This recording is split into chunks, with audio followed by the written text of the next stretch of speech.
Alam nyo ba, na si Ares, ang kilalang God of War, ay napatumba lang sa isang suntok?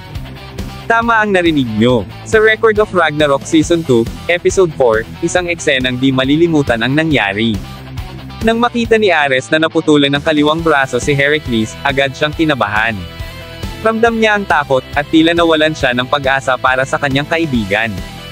Pero nang makita ito ni Zeus, ang kanyang ama, hindi siya natuwa. Isang bigwas, isang suntok.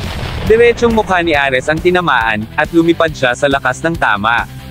Galit na sinabi ni Zeus, "Bakit ka natatakot? Hindi pa sumusuko si Heracles."